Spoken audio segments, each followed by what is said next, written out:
Yo, third all gremlins, how's it going? UFC 321 happened yesterday. Main event. Obviously, we know about the eye pokes. Oh, shit. Yeah. Disappointing as fuck. But hey, I did do pretty good on picks throughout the card. So yeah, we're just gonna break this down a little bit. Quick video. I mean, I'm so fucking pissed at the main event that I don't even want to make this fucking video. But we'll get into it. Just my thoughts on what happened too. Um, Not gonna get into a rant about it, like the John Jones stuff. Like he's Diddy, fuck him. But yeah, so main event. Obviously, Cyril Gane eye pokes Tom Aspinall. I can't fucking see, mate. Tom goes, I can't fucking see, and then they just stop the fight because he couldn't fucking see.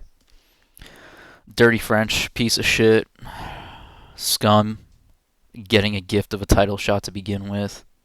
Stupid as fuck. Just because Tom didn't knock him out in the first round too. Jones fans on Instagram, like John Jones fans, just fucking retards at this point on Instagram are just gonna be like, dude, what did he say? This is Jones' right, man. Dude, still ducking him, by the way. Still doesn't want to fight him for the belt that he literally retired, and he's still talking about coming back. I don't care. The dude literally retired because he didn't want to fight Aspinall. Clearly ducking. But I'm not going to talk about that. Jones Pereira at the White House for the non-belt. If Alex Pereira wants to do it, he can do that. I don't care. But yeah, let's get into what happened here. I mean, dude, like, because I picked Tom by submission, right? So I thought he would pressure Gone back and then, take him down against the cage and use that to get on top. I mean, I don't know if he was having trouble pressuring Cyril Gane back because he was pushing Cyril Gane against the cage, but I think Tom didn't get the grappling off because he wasn't cutting off Cyril Gane against the cage. Like clearly his game plan wasn't to grapple, right? Which is a mistake in my opinion. And obviously it was competitive on the feet in a tit for tat striking battle. Obviously Cyril Gane's an athletic dude. It's going to be a competitive. Uh, it's going to be competitive on the feet if it's a tit for tat striking battle, right? I think we all kind of knew that if it was tit for tat on the feet. I mean, Cyril Gane was tit for tat competitive with Jones on the feet, right? Like till he got taken down. But Tom just didn't force the issue in the grappling, so it was competitive on the feet. I still had him up on the round. I know EV Boxing did a video where he counted every single strike, and he ended up having Tom winning the round up to the point of the eye poke, which I thought he brought it back with a nice right hand he landed towards the end of the, well, towards uh, when the eye poke happened. So I thought Tom was, he was kind of getting off on the feet, right? He wasn't getting out volumed on the feet, which is good. Actually, like a really good sign too, right? From Tom going into the rematch that he can do well on the feet in the tit for tat striking against Cyril. Obviously, he didn't he didn't hit him with a big Shelly and put him out in the first round. But dude, I didn't really expect him to do that to begin with. I was hoping he did, but I didn't expect him to do that. I expected him to grapple and get a submission, but we didn't even see any grappling, so who knows whether my pick would be right or not. But yeah, just it is what it is. I mean, very disappointing for this to be the way the main event ends. Fucking stupid. Stupid that Cyril Gane was the one who did it too. Stinky French piece of shit. But yeah, it just is what it is. They're just gonna do a rematch, and hopefully Tom forces the issue in the grappling and submits him in a rematch. But yeah, I mean, yeah, it was. I mean, it was a good fight on the feet too. Like it was a good fight while it lasted, right? Like they're going back and forth on the feet, a lot of striking exchanges. Tom's nose was bloodied up, but I mean, I'm not gonna complain about people on Instagram being like, "Dude, Tom's nose is bloody though. Cyril Gane is piecing him up. Tom fans very quiet." Like, I'm not gonna respond to that. Like, I'm not gonna talk about that. Like, I mean, they're the people that think if your nose is bleeding, you're getting your ass beat, man. Dude, his nose is bleeding. He's getting his ass beat. Like, I mean, I'm not saying Cyril wasn't landing shots. He was. It was a competitive round that Tom was, I think, just slightly ahead in, and he was only slightly ahead because of like two or three punches he landed right before the eye poke. Before the like 30 seconds before the eye poke, Cyril Gane would have been winning the round. Like I'm not gonna get too deep into the weeds analyzing it because like Just because the fight was competitive on the feet, I'm not going to say Tom doesn't have a massive advantage in the grappling in the rematch. And I'm not going to say he shouldn't win the rematch if he forces the issue in the grappling. But yeah, that's just how the fight went. It was a good fight while it lasted too. Tom was throwing some heat. Wasn't knocking Cyril out. Cyril was getting his jab off, which I thought he should be able to get his jab off too, because Tom does enter the pocket a lot. So yeah, it was a competitive fight. I do want to see. I mean, do I want to see a rematch? I mean, fuck it. You kind of have to. Still think Tom would win, but yeah. I mean, people are gonna say like, bro, Tom couldn't grapple, but I didn't like. Nobody thought Tom, if he just shoots a blast double in the open with no setup, is gonna get a takedown on an athletic guy like Cyril Gahn. Like, I wasn't expecting that either, right? Like, so it is what it is. It's a no contest. Fuck it. Next, and this fight card boring as hell. By the way, the main card was so boring. There were only a few good fights. Like this is not one of them. Mackenzie Dern wins. Some kid texted me, Mackenzie, dude, Verna got robbed. Verna didn't get robbed, dude. It was 4-1 Mackenzie. She won the first round. She won the third, fourth, and fifth rounds. Verna did nothing with the takedowns. Was actually getting hit on bottom with the. She was getting hit with elbows on bottom when she did take Mackenzie Dern down. So typical. It was literally just a typical women's fight. It kind of was. Like I don't want to say just dude typical women's MMA fight. What are you saying, man, dude? I thought it was a pretty good fight, but no, it was just a typical women's MMA fight. So I'm not gonna get too deep into the weeds. Mackenzie Dern wins because she was faster and more sound on the feet. Good for her. She is the belt now. Hey, my bet. I was very interested in this fight though. Like you know when Mackenzie Dern was clinching and pushing Vina against the cage, that to me was actually the most exciting part of the fight. Right? Nah, stop playing. But yeah, good for Mackenzie Dern. She gets the belt.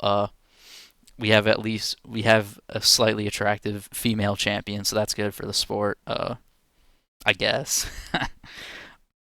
She does have a wagon, but hey. Next one.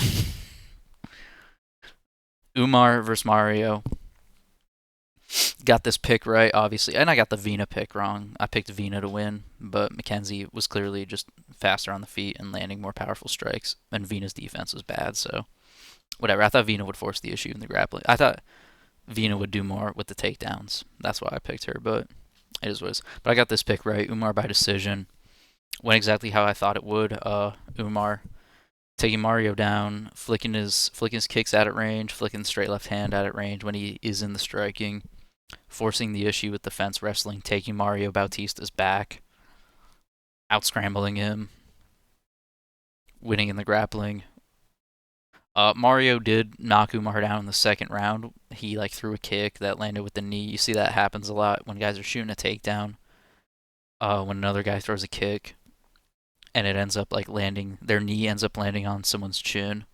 That's how Umar got dropped in the second round. But other than that, it was exactly how I expected. Umar ragdolling Bautista around the cage, taking his back, forcing the issue in the grappling, taking dominant positions on the ground, getting a little, a little bit, winning a little bit in the tit for tat striking on the feet. I mean, does he beat Merab in a rematch?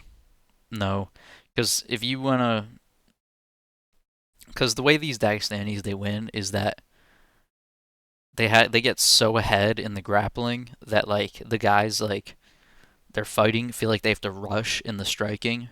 Like that's how they win, right? The guys that are strikers that they're fighting are like they feel rushed. They feel like they gotta go get something done on the in striking, or they're just gonna get taken down again, right? Which is you could see it in Mario's face in this fight, but Merab doesn't have to fear that. So I don't think Umar beat Merab in a rematch, and he doesn't have the cardio. So and I think Merab would just start getting takedowns earlier too, right? Like he would just start offensively wrestling earlier in a rematch with Umar. So yeah, this fight went kind of how I expected. Umar doesn't get a rear naked choke finish, but it is what it is. Next one. Now this is controversial. A lot of people are saying like Instagram comments, right? Which who the fuck cares about what the Instagram comments say? They're all retards. But like Volkov Almeida. I thought it was a correct decision. I mean, boring ass fight because of Almeida, right? But it was the correct decision. Volkov reversed Almeida in the first round, ended up on top, ended up landing ground and pound for half the round. Almeida was on top the first half of the round, landed zero ground and pound. Volkov on top the second half of the round, landed all the ground and pound in the first round. Volkov gets that round. Almeida in the second round takes Volkov down, kind of holds him there the whole round. Uh, Volkov doesn't land any strikes. Actually, he was doing some elbows off his back. I'm not going to say he wasn't landing anything, but Almeida landed a few ground and pound shots in the second round, wins the second round. Then third round, Almeida takes down Volkov. Well, no, he does, shoots takedown. Volkov stuffs it pretty well.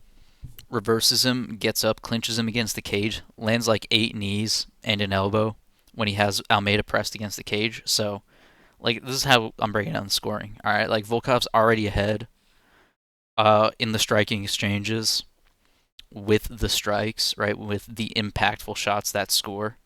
So then when Almeida goes and gets that takedown and holds Volkov down and just lays on top of him the whole rest of the round, he has to like land ground and pound to end up getting the win, right? He has to land ground and pound to win, and he does. Literally lands zero ground and pound in the third round. Just lays on top of Volkov. Like, what is he doing? What the fuck's he doing, bro? Like, all you had to do was land like 3 punches and he wins the fight, but he fucking refuses to.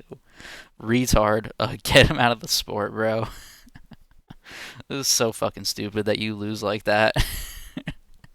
Jailtown made is such a meme. Get him out, bro. I just can't. I just can't not laugh at that, dude.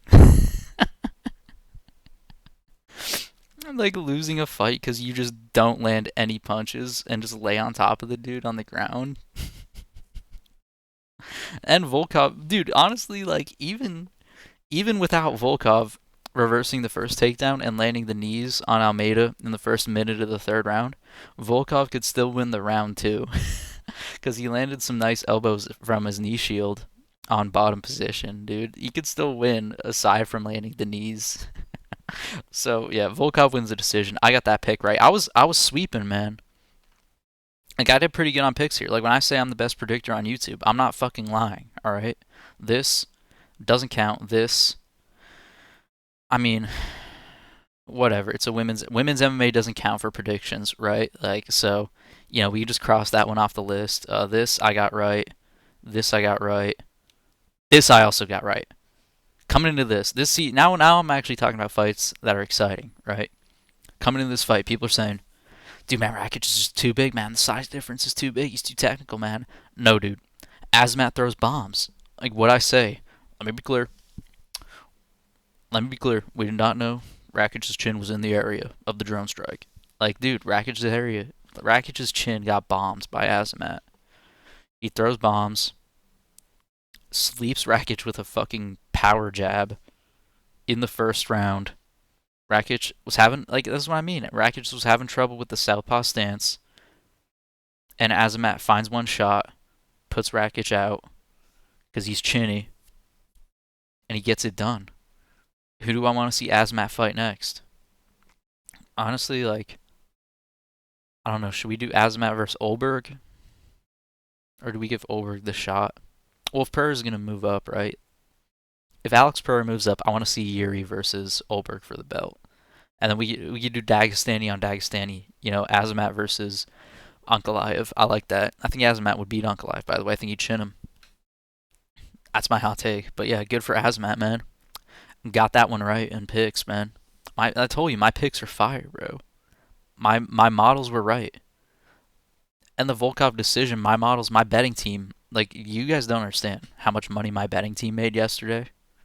Like, we made a fuck ton of money yesterday. The betting, like, the models are really efficient. If you want to make money, listen to my picks. Because this was right. This is right. I get plus 500. This was Volkov by decision. What do you know?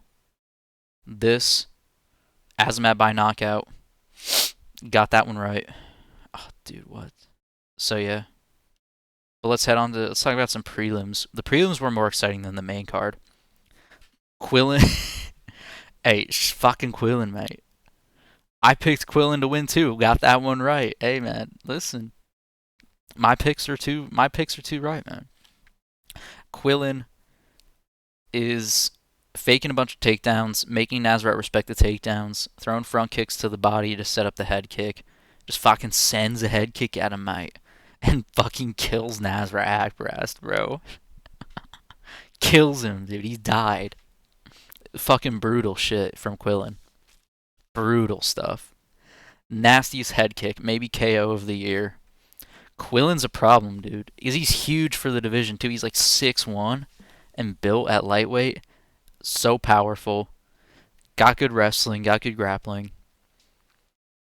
Yeah, dude, that was nasty stuff. I mean, he didn't do it exactly how I thought he would. I mean, I knew he'd have a power advantage on the feet. I just didn't know if he'd be able to use that to win, but he clearly was, dude. Clearly was able to use his power. And he kept mixing in the takedowns. You can see 0 for 4 on takedowns. Kept shooting the takedowns. You know, if he doesn't get them, okay, just back out, reset, get back to the striking. And that kind of made Nazareth a little hesitant on the feet as well, right? Because Quillen had he was backing up, right? Quillen was on the back foot, which I thought was a smart game plan because Nazareth's a really good counter striker. So when Nazareth he kind of froze, right? You'd see Nazareth was kind of frozen on the feet because he didn't know what to do because his game plan was like his game plan was clearly be on the back foot and counter strike. But when Quillen was out and he decided, hey, I'm gonna be on the back foot, I'm just gonna flick stuff out at range. Nazareth got a little bit frozen on the feet, and he was worried about the takedowns, and that allowed the head kick to happen. So shout out Quillen, he's a fucking problem. New Dober, new Dober. You know, hey, knocks out Jubilee, knocks out Nazareth Hackpressed, gets rid of Yanal Moose. That's all I'm gonna say. Yeah, it's Quillen's him. But yeah, dude, awesome KO from Quillen, man. Got that pick right as well. Got this one. Ikram beats Jun Young Park. I mean, this was a pretty good fight too. Jun Young Park was in there scrapping it out with Ikram, right? Was able to get back up from most of the takedowns except for the one that happened except for the takedown Ikram got at the end of the fight. Jun Young Park was able to wrestle up, but Ikram's jab, he was stinging Jun Young Park with a jab. I thought he won the first round. Thought Jun Young Park might have been able to get the second round. I think he was landing a little bit more on the feet, and I don't think Ikram did anything with the takedowns. So it was 1-1 going into the third, and both guys were tired. This was a high-paced fight. Jun Young Park was pushing the action, but Ikram was just a little too technical on the outside, landing his jab, landing his right hand a little bit, landing some front kicks, getting the takedowns to stifle the offense of Jun Young Park when he would go. So yeah, just a little bit of a crafty decision here from Ikram. It was a pretty decent fight. Got that pick right as well. So yeah, Ikram, I don't know if he's ever top level. I don't know who you give him next, but he is a good fighter. So, and Jun Young Park is pretty good too, right? Like this is why I was a little bit impressed with him. But yeah, next one. This was fight of the night. This was a fucking war. This is what I mean. Dude, Rebecki Ludovic Klein. Let me get into this one. This was a fucking great fight. First of all, got the pick right. This fight was going exactly how I saw it to begin. Right? Like obviously it was I wasn't like being like, "Whoa, dude," every time Ludovic Klein cuz it was a little bit it was just going exactly how I expected it to go. Like Rebecki just walking into shit from range with awful footwork and Ludovic Klein stinging him the first 2 rounds and rocking him all over the fucking place. Right? So the first 2 rounds Ludovic Klein easily wins. Even though, I mean, dude, and let me be clear. Let me be clear. This was a fucking war, by the way. I'm not trying to like downplay this fight. This was an insane fight. This is gonna go on my fight of the year. Like this might go on my top 20 fights of the year list. Okay, that I'm gonna do at the end of the year. This was a fucking war. But I was just like, I'm just not gonna get that excited talking about it because it's exactly how I expected it to go. Except for the third round. The third round is where shit got scary for my pick. Dude, Rebetsky trips out Ludovic Klein, right, against the cage. He gets a body lock, reaps the leg, trips out Ludovic Klein. And as he's like falling to the ground, Ludovic Klein snaps his ankle. He literally broke his ankle. Like I don't know if you guys watch NFL, but like remember when Dak Prescott broke his ankle? Dude, this is exactly what it was like. That was the level of ankle break we're talking here. And he just had to like literally sit on bottom position the whole rest of the fight because he couldn't fucking move. Like he tried to wrestle up at one point and he just couldn't because his ankle was broken. So like, and Rebecki obviously is a dog. He's gonna try the entire fight, right? He's landing massive ground and pound on Ludovic, and Ludovic just has to sit there and eat it, like on bottom because Rebecki is because his fucking ankle's broken. He can't get up, right? And but Rebecki's just raining elbows because he's trying to win. He's trying to get the finish. And Ludovic, all he can do is sit in half guard and a knee shield and try to defend because. So like I thought this fight was really fucking exciting. Got the pick right. Ludovic's ankle's broken. Rebecki comes to scrap every time. Was a war. Was a great fight. Love to see it. And I mean, and okay, so people were talking about the scorecards, right? They were talking about should the last round be a 10-8. I should it be a 10-8? It's close, man. Because I think Ludovic was like he was landing elbows off bottom too, right? He was landing some strikes on bottom. You know, it's tough to say, man. First round, I saw some people saying the first round should have been a 10-8 for Ludovic. So, I mean, maybe that makes sense. Either way, dude, it was just a great fight. So, I'm not gonna complain. Like the scorecards, regardless of the scorecards, this was a great fight, and it doesn't really affect either guy. And I got my pick right. Nah. This one though, this is what you've all been waiting for. This is what you've all been waiting for. He fucking does it again. Volto. Hey, am I gonna do the fucking thing? The Walter Walker, bro. Are we gonna do that? Really? Gets a fucking heel hook on fucking Louis Sutherland, mate. Fuck Louis Sutherland, fat retard. Valter goes out there, blast doubles Louis Sutherland to the fucking fence, ends up in half guard, jumps the heel hook, gets the fucking heel hook again. 4 in a row for my goat Valter.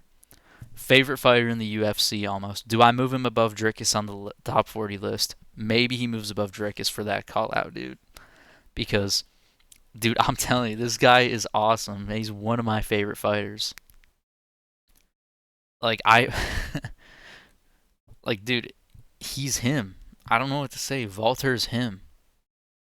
He calls out Hamdi. We'll get to Hamdi's fight. He calls out Hamdi on the mic. He called Chris Barnett a fat chocolate Peppa Pig on the mic. Cuts off the translator because he speaks 3 languages. Dude, Valter is him. And we are going to become the #1 Valter fan club on YouTube. I'm so serious.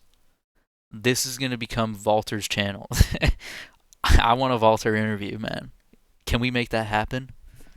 But yeah, my models were right on this one too, right? Valter by submission is something my betting team was heavily interested in. Because you saw what happened, right? Exactly why. Like, we made so much money off this fight. I told you guys you should listen to my picks. Volta Walker by heel hook, bro. I mean, it was a pretty obvious pick too, but like the betting, people weren't betting it heavy, man. I'm saying, dude, Valter's -400 favorite. Him by submission should be -300, dude. That's what our models were saying. Like, literally, that's what the models were saying. I'm not even joking. The models had Valter by submission at -300, and it was like +140. So we made bank off this fight. um, he was saying he shouldn't. I like what he did. He didn't give away why the heel hook works because I do see what he's talking about. Like traditional heel hook defense is you try to roll the direction with the heel hook, but Valter has a way that he holds the position and is able to get it when they roll with the heel hook. Very smart stuff from Valter there. I don't know whose jiu-jitsu coach is. He's a genius. Or he just knows leg locks, right? Like, but yeah, these heavyweights are too stupid to figure it out. So he might actually heel hook everybody if he is that good at heel hooks. So give it. Do I want to see him get Hamdi? I mean, what is this? His sixth? It'd be his sixth fight in the UFC, right? I'm assuming he's not on a really high-paying contract, so I'm fine with him crushing one more can and then getting into once he gets a new contract, getting into ranked contenders. So I'm fine with him just like crushing another can by heel hook for like What is he making? 30 and 30 probably. So yeah, I'm fine with the Hamdi call out real quick. He could fight Hamdi in November because Hamdi didn't do shit in his fight. He can fight in November. So yeah, good for Valter. Good for the channel. Great for my picks. Great for my bankroll. Fucking love to see it, man. This was a robbery. This was a great fight, by the way. And again, this is why I'm saying the prelims were better than the main card. This was a fantastic fight. Nathaniel Wood, Jose Delgado. They came to fucking scrap. Jose Delgado's my guy. I don't care. Like, fuck the decision. That was bullshit. But this is a great fight. And this is the only pick I got wrong. Like, from here on out, this is the only pick I got wrong besides the women's MMA fight that doesn't count. So, but yeah, this is a robbery fucking decision, first of all. Jose Delgado wins the first round, right? I mean, they both dropped each other, but Jose Delgado clearly had the more vicious knockdown, and he was landing ground and pound after and actually going for the finish. So I thought Jose wins round one. Round two, you can give to Nate Wood. I don't care. Even though it was close, and I thought Jose had an argument for round two as well. But round three, dude, like, this is what I mean with the judges. They aren't scoring, like, kicks. They don't score kicks good enough. Because the body kicks that Jose was landing were heavy ass body kicks. And I feel like the judges, like when they go to score this, they're underrating the kicks that Jose is landing on Nathaniel Wood's body. And they're just fucking giving Nathaniel Wood the decision. Because I know he landed some good punches too. It was a competitive round. Like, I'm not saying Nathaniel Wood didn't fight well. He fought really well. He didn't get knocked out. I picked him to lose by knockout. Almost did, but he hung it tough. He hung tough. But he was in there. He landed his, he was landing his counter punches, right? He landed like 4 punches in the third round that I saw, and he landed a solid calf kick. But I thought the body kicks Jose was landing his own punches as well. He was landing knees. He was just doing a little bit more. And nobody really got like seriously damaged in the third round. I thought Jose won the fight. So this was the only pick I got wrong from here on out, and it's bullshit. Cause so this one doesn't even count, right? For my picks. My picks are still good. Um, but yeah. But Jose's a prospect. I like to do this. I like to give prospects some tips on what they can work on. I mean, he did lose. It is a loss on his record. He doesn't get his win bonus. But yeah, and he's a young kid, dude. He doesn't get his win bonus. Like, that's bullshit too. Like, Nathaniel Woods 22 and 6. He's had a lot of fights in the UFC. He has more money than Jose Delgado, man. So, like, it sucks for Jose to not get his win bonus and his money. But I mean, the judges are retarded, so you expect it. But things that Jose should work on, he should, like, the only reason this fight was competitive is because Nathaniel Wood was landing punches right on Jose. When Jose would go to throw his knee and exit the pocket, he wasn't being defensively sound. He was just moving straight back after the knee, right? Like, I want to see him, like, maybe he steps in with the knee, lands it, and then clinches sometimes and mixes up his exits and defenses after he throws his knees, because he does have really good Muay Thai knees, has really good footwork, but you can't do the same thing every single time after you throw a knee, which is just land the knee and move straight back out of the pocket. Hands down, by the way, too. Get a high guard going when you're exiting the pocket after your knee, or throw your knee, land an elbow, land the clinch. Just mix it up after he's thrown his knees, because his knees are the finisher to his combo, but just add on to that after he throws it, and he wouldn't be getting caught with so many punches.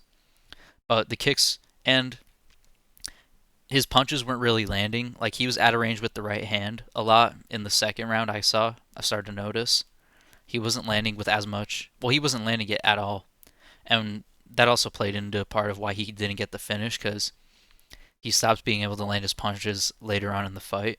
So just Jose work on, like, and because it's Nathaniel Wood made the reads and he knew Jose was throwing the punches, he was just moving away, right? So maybe, like, just work on when you're throwing your combos, get into position a little bit better to land the right hand later on in the fight. And after you throw the knees, just exit the pocket.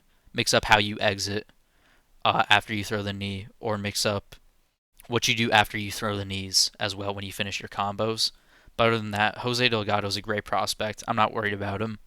at all. I think he knows it too. He's a smart fighter. I'm sure he's gonna see that and work on that in his game. But dude, this was a great fucking fight. Nathaniel Wood's Nathaniel Wood. Good for Nathaniel Wood, I guess. Gets a decision that he shouldn't have got, but yeah, great fight. Good for both dudes. Jose Delgado is still a great prospect. Insanely powerful on the feet. But yeah, I just and the wrestling looked better too. This is what I was worried about, the wrestling a little bit with Nathaniel Wood. Nah, his wrestling looked really improved. Nathaniel Wood was trying to get some scrambles going, and Jose Delgado, strong hips, stayed square to the mat, stuffed the scrambles of Nathaniel Wood in moments when he was going for the finish. I like to see that as well. So I think Jose's going to be good, man. I'm not worried about him, and I thought it was a great fight. Just little thing, just like little things he can work on, right? Positioning with his right hand, usually, throwing it a bit straighter, stepping into it a little bit more to get the extension on it to land. And yeah, that's all I have for him. But let's get into this one. This one was such a fucking meme, dude. I mean, Jesus fucking Christ, dude. Like, what's Chris Barnett's ass was out at one point. His fucking shorts fell off, dude. He mooned the crowd, man. Because, I mean, his shorts kept falling down. Hamdi, his fight got this pick right. Went kind of how I thought. Hamdi just took Chris Barnett down, bowled him over, heavyweight ass takedowns. Like just Chris Barnett, like Hamdi would just grab a single leg, and Chris Barnett would just fucking fall over, dude. And then Hamdi would just be on top in like high school ass referee's position. Like this looks like a high school wrestling match out there. It really did in the highest levels of UFC. But yeah, Hamdi gets it done. Not much to analyze here except Chris Barnett's ass cheeks being out and him being fat as fuck, bro. Jesus Christ, he's so fat in this fight, dude. He's so much fatter in this fight than he was in other fights. Like actually, so much fatter. But yeah, Hamdi gets a win. Get my pick right. Go get heel hooked by Valter. Called you out, bro. Don't be a bitch. Stop running from my boy. This one, Mitch Raposo. Great job, Mitch Raposo. You get a win. Good job, dude. Congrats, man. Got my pick wrong. I was wrong, man. Everyone was hating on Mitch Raposo, man. He proved all the doubters wrong, man. He really did, man. Gotta give it to him. No. Dude, who the hell cares? This fight sucked. Um, Mitch, like, he wins because he defends the takedowns and, like, just lands a few check hooks that do nothing every, like, 30 seconds when Azat would throw. Azat, Maxum, what are you doing, bro? You can't line up a right hand. Like, you can't tell that he's slipping your jab. No feints. And then you keep shooting takedowns when you're down on the scorecards in the third round when you needed to land heavy punishing strikes to win the fight. Dumb fighter. Mitch Raposo. Congrats. Floating around on the outside. Stinging like a bee, man. Mitch was just floating around on the outside, man. He looked really good, man. That's what the fake hardcores will say. But this fight sucked. Azat can't land a right hand, can't land a jab after the first round. Loses because he nutshots. Wait, what? How to point? He grabbed the fence, dude. Yeah, he grabbed the fence. Almost. I mean, the point deduction I think was a good call because Azat literally grabbed the fence to out scramble and end up on top, which would have won him the round if he would have held that position the entire fight. So I understand a point being taken, and yeah, Mitch I guess gets a win in the UFC. Good job, dude. Is he UFC level? I said he wasn't UFC level in my picks breakdown. Still, I'm not so sure he is. Fucking maybe he is, dude. I don't know, but yeah, this fight is what it is. This one, and this was the fourth pick I got wrong, which I'm not even counting the Jose Delgado fight. So this is like the third pick I got wrong. Jacqueline Amorim. I said she was a pretty good prospect. She's not. Mizuki Inoue lands a bunch of strikes on her. Like, pieces her up on the feet. Looks like typical women's MMA striking out there.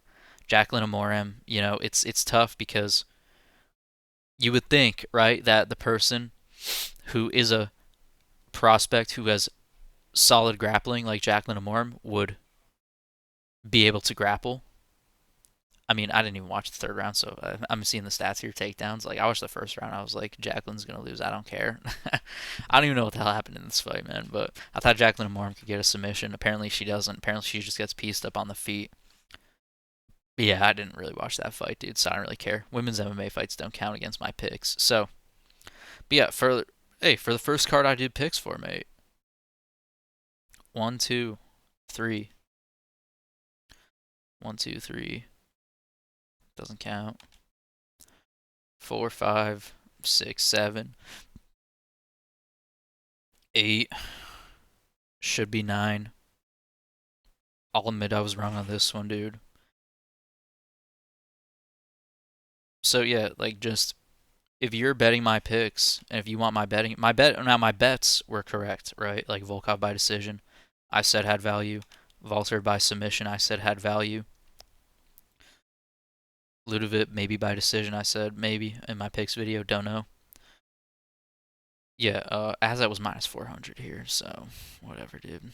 And this fight, I thought this fight got canceled. By the way, I was picking Abdul Karim Al Sawadi, but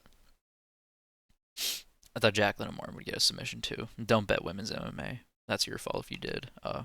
Yeah, overall my picks aren't bad. I'm on my journey to being the best predictor on YouTube.